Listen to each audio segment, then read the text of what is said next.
नमस्कार दोस्तों, इस वक्त की कई बड़ी खबरें निकलकर सामने आई हैं। जहां बिहार में जिस तरह की सियासत हो रही है उससे कई बड़े संकेत मिल रहे हैं। जिस तरह से लगातार भारतीय जनता पार्टी और जेडीयू के बीच तनातनी दिख रही है।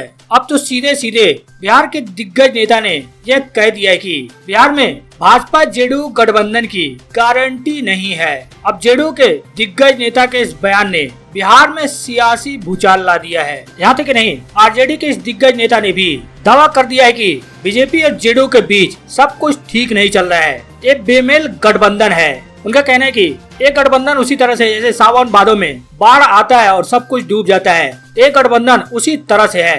जेडीयू और आरजेडी के दोनों नेताओं के आपको पूरा बयान बताएंगे। वहीं इसी के साथ ही आपको बता दें, बिहार के स्कूलों में भी रविवार की जगह शुक्रवार को छुट्टी करने की खबरें आई। अब शुक्रवार के छुट्टी के पक्ष में ये जेडीयू नेता खड़े हो गए हैं। इस जेडीयू नेता के लिए खुद नीतीश कुमार नोबेल पुरस्कार की मांग कर चुके हैं। कौन है वो जेडीयू नेता जिन्होंने स्कूलों में शुक्रवार की छुट्टी का पक्ष लिया है? आपको उनका बयान भी बताएंगे। वहीं इसी के साथ ही आपको बता दें, कभी बिहार एनडीए का हिस्सा रह चुके वीआईपी के मुखिया मुकेश सहनी के रास्ते पर अब जीतन राम मांझी की पार्टी भी चलने लगी है। क्या जीतन राम मांझी भी बड़े संकेत देने लगे हैं? क्या पूरा मामला आपको डिटेल से बताएंगे। आगे बढ़ने से पहले वीडियो पर लाइक जरूर कर दें, साथ ही चैनल को सब्सक्राइब करने के बाद घंटी को भी जरूर बजा लें। जहाँ लगातार जिस तरह से बिहार में राजनीतिक सरगर्मियां बढ़ती जा रही हैं, लगातार इस तरह की खबरें आ रही हैं कि क्या भारतीय जनता पार्टी और जेडीयू यानी एनडीए में सब कुछ ठीक नहीं है। लगातार भाजपा नेता और जेडीयू के नेताओं के बीच ही तनातनी देखने को मिल रही है। जिस तरह से नीतीश कुमार भारतीय जनता पार्टी के पास रहकर भी दूर होते हुए दिखाई दे रहे हैं। अब जेडीयू नेता के बाद आरजेडी के दिग्गज नेता मृत्युंजय तिवारी ने भी सीधे सीधे दावा कर दिया है कि एनडीए में सब कुछ ठीक नहीं चल रहा है। जिस तरह से भाजपा और जेडीयू नेता आपस में तलवारें खींच कर रख रहे हैं, उससे हमें नहीं बल्कि सबको ऐसा लग रहा है कि इस सरकार की भविष्य ज्यादा लंबी नहीं है। हालांकि उनका ये भी कहना है कि भविष्य में क्या होता है ये तो कोई नहीं कह सकता, कल की बात हम कैसे कह सकते हैं। लेकिन जिस हिसाब से देखने को मिल रहा है और ये जो गठबंधन है भाजपा और जेडीयू का, ये बेमेल गठबंधन है। ये 4 पाए की सरकार है जिसमें से एक पाया खिसक चुका है। मुकेश सहनी के राह पर जिस तरह से जीतन राम मांझी चल चुके हैं, उससे कहा जा सकता है कि आने वाले समय में कहीं तीसरा पाया भी गोल न हो जाए। पहले आप उनका बयान सुनिए, उन्होंने क्या कहा। विचारों का बेमेल गठबंधन है। उस गठबंधन के आदरणीय लालू प्रसाद जी कहते हैं बेमेल ब्याह में कनपट्टी भर सिंदूर। तो ये तो कहीं न कहीं आप लोग भी सब लोग कयास लगा रहे हैं कि सब कुछ ऑल इज वेल एनडीए में नहीं है। तो अब एनडीए की नाव डगमगा रही है, सावन भादों में बाढ़ आएगा डूबेगा, तो इसमें हम क्या करेंगे। वहीं आपको बता दें, जेडीयू के दिग्गज नेता उपेंद्र कुशवाहा ने भी बड़ा बयान दे दिया। जहाँ जिस तरह से नीतीश कुमार निवर्तमान राष्ट्रपति रामनाथ कोविंद के रात्रि भोज में भी नहीं पहुंचे, वहीं वर्तमान राष्ट्रपति द्रौपदी मुर्मू के शपथ ग्रहण में भी नहीं पहुंचे।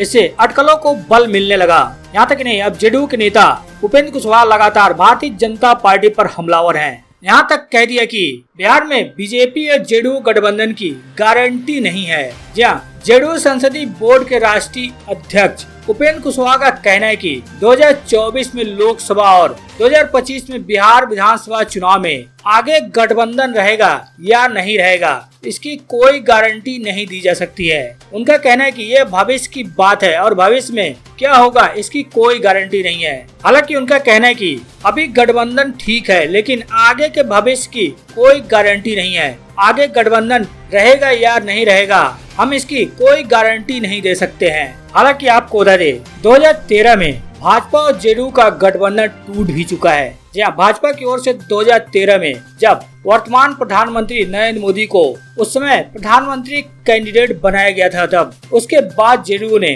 भाजपा से गठबंधन तोड़ लिया था। हालांकि 2017 में फिर से दोनों दल मिल गए और बिहार में सरकार बना ली। लेकिन अब लगभग हर मुद्दे पर जिसका भारतीय जनता पार्टी विरोध कर रही है उसका जेडीयू समर्थन करती हुई दिख रही है। पीएफआई पर प्रतिबंध के मामले में भी जेडीयू बीजेपी में तकरार देखने को मिला है। जैसा कि आपको पता होगा कि पटना के फुलवारी शरीफ में एक आतंकी मॉड्यूल का भांडाफोड़ होने के बाद बिहार के दो सत्तारूढ़ गठबंधन सहयोगी बीजेपी जेडीयू के बीच पीएफआई को लेकर भी असहमति है। जहां एक तरफ बीजेपी नेता लगातार पीएफआई पर प्रतिबंध लगाने की मांग कर रहे हैं, तो वहीं जेडीयू इसको लेकर पूरी तरह से चुप बैठी हुई है। इसी तरह जाति जनगणना के मामले में भी भाजपा विरोध में खड़ी थी।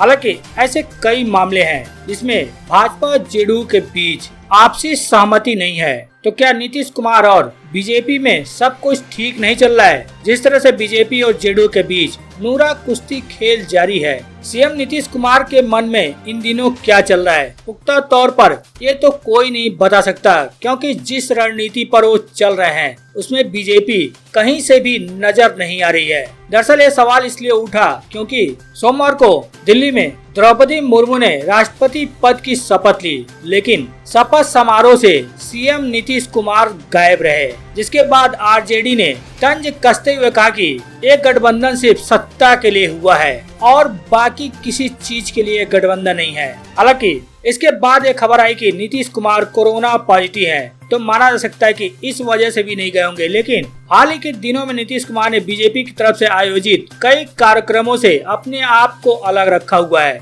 जिसे लेकर सियासी सवाल उठते रहे हैं कि क्या बिहार में एनडीए में सब कुछ ठीक नहीं है। हालांकि इन सवालों पर जेडीयू प्रवक्ता नीरज कुमार का कहना है कि जो लोग इस पर बयानबाजी कर रहे हैं उन्हें तथ्य की जानकारी रखना चाहिए। जैसा कि राजद भी कह चुका है कि भारतीय जनता पार्टी के साथ नीतीश कुमार सहज महसूस नहीं कर रहे हैं। जिस तरह से मुख्यमंत्री नीतीश कुमार भाजपा के साथ पहले सहज महसूस करते थे, अब उस तरह से सहज महसूस नहीं कर रहे हैं। वहीं आपको बता दें, झारखंड के बाद अब बिहार में भी मुस्लिम बहुल इलाके के स्कूलों में नियमों को ताक पर रखते हुए रविवार के बदले शुक्रवार को छुट्टी दिए जाने का मामला गरमाया हुआ है। बिहार में इस मुद्दे पर सत्ताधारी जेडीयू यानी एनडीए के नेता एक मत नहीं दिख रहे हैं। भारतीय जनता पार्टी जहां शुक्रवार को छुट्टी दी जाने के खिलाफ में खड़ी है, वहीं जेडीयू के विधान पार्षद खालिद अनवर का कहना है कि अगर जनता चाहती है तो जुमे के दिन छुट्टी देने में हर्ज क्या है। मुख्यमंत्री नीतीश कुमार के एमएलसी पहले भी विवादित बयान दे चुके हैं। पिछले साल ही उन्होंने मोहम्मद अली जिन्ना को स्वतंत्रता सेनानी बताकर विवाद खड़ा कर दिया था। बता दें, बिहार के किशनगंज के 34 सामान्य गैर उर्दू सरकारी स्कूलों में शुक्रवार की छुट्टी का मामला सामने आने पर शिक्षा विभाग बैक फुट पर आ गया। बताया जा रहा है कि पटना और आरा के भी कुछ स्कूलों में शुक्रवार को छुट्टी दी जा रही है। इस मामले पर सियासी बयानबाजी जोर पकड़ रही है। बीजेपी व कई हिंदूवादी संगठनों ने स्कूलों में धर्म आधारित छुट्टी का विरोध करते हुए सभी स्कूलों में एक ही दिन छुट्टी दी जाने की बात कही है। वहीं दूसरी ओर जेडीयू के एमएलसी खालिद अनवर ने रविवार की जगह शुक्रवार की छुट्टी का समर्थन कर दिया है। उन्होंने सीधे सीधे कह दिया कि अगर जनता चाहती है तो जुमे के दिन छुट्टी देने में हर्ज नहीं है। अब जेडीयू के इस एमएलसी के बारे में आप क्या कहना चाहेंगे? आप अपनी राय जरूर बताएं। बहरहाल वहीं आगे बढ़ते हुए आपको बता दें, मुकेश सहनी ने भारतीय जनता पार्टी को झटका देने की पूरी तैयारी कर ली है। जहां चुनाव आयोग ने बिहार के मोकामा विधानसभा चुनाव को लेकर भले ही अब तक तारीख की घोषणा न की हो, लेकिन राजनीतिक दलों ने इसे लेकर तैयारी शुरू कर दी है। बीजेपी के प्रमुख मुकेश सहनी ने मोकामा विधानसभा उपचुनाव लड़ने को लेकर घोषणा भी कर दी है। मुकेश सहनी ने पार्टी पदाधिकारियों की बैठक के बाद घोषणा कर दी कि बीजेपी मोकामा विधानसभा क्षेत्र के होने वाले उपचुनाव में अपना प्रत्याशी उतारेगी। सहनी ने बैठक के बाद कहा कि पार्टी ने मोकामा विधानसभा में चुनाव के लिए तैयारी प्रारंभ कर दी है। अब इससे भारतीय जनता पार्टी की मुश्किलें बढ़ सकती हैं, क्योंकि बोचहा विधानसभा उपचुनाव में जिस तरह से सहनी के प्रत्याशी उतारने के बाद भारतीय जनता पार्टी को हार का सामना करना पड़ा था और वहां पर आरजेडी को एक तरफा जीत मिली थी। उसी तरह से माना जा रहा है कि अब मोकामा में भी मुकेश सहनी प्रत्याशी उतारकर पूरी तरीके से भारतीय जनता पार्टी का वोट काट देंगे और इससे माना जा रहा है कि आरजेडी को फायदा हो सकता है। बता दें 2020 के चुनाव में मोकामा विधानसभा में कुल 53% वोट पड़े थे। इस चुनाव में राष्ट्रीय जनता दल के टिकट पर अनंत सिंह ने जनता दल यूनाइटेड के राजीव लोचन नारायण सिंह को लगभग 36,000 वोटों से हराया था। हालांकि अब आरजेडी विधायक अनंत सिंह की विधानसभा सदस्यता खत्म कर दी गई है। उनके घर से AK-47 और हैंड ग्रेनेड मिलने के केस में 14 जून को स्पेशल कोर्ट में सुनवाई हुई थी, जिसमें उन्हें दोषी पाया गया और इसके बाद कोर्ट ने 21 जून को 10 साल की सजा सुना दी। बहरहाल अब जीतन राम मांझी भी मुकेश सहनी की राह पर चल पड़े हैं। जी हाँ, यदि सब कुछ इसी तरह से चलता रहा तो बिहार में लोकसभा चुनाव 2024 से पहले कोई बड़ा चुनाव नहीं होने वाला है। बावजूद इसके कि यहाँ की पार्टियां धीरे धीरे ही सही चुनावी मोड में आने लगी हैं। बिहार विधानसभा चुनाव 2020 के बाद से ही सत्ताधारी जेडीयू ने अपनी तैयारी शुरू कर दी थी, जिसके लिए संगठन स्तर पर कई बदलाव भी किए गए। भोचाई विधानसभा उपचुनाव 2022 संपन्न होने के बाद पूर्व में एनडीए का हिस्सा रह चुके मुकेश सहनी की पार्टी वीआईपी ने चुनाव की तैयारियां शुरू करने की घोषणा कर दी और अब हिंदुस्तान आवामी मोर्चा यानी हमने भी इसी राह पर पूरी मजबूती से चलने का फैसला कर लिया। बता दें पार्टी के 7वें स्थापना दिवस पर एक समारोह में पार्टी के कार्यकर्ताओं को राष्ट्रीय अध्यक्ष जीतन राम मांझी के संकल्पों की जानकारी दी गई। उन्हें उनके संदेश से अवगत कराया गया। बताया गया कि राष्ट्रीय अध्यक्ष पूरे राज्य में ग्रास रूट लेवल तक अपनी पहुंच चाहते हैं। इसके लिए पूर्व मुख्यमंत्री ने अभी से चुनावी मोड में आने के लिए सभी को कह दिया है।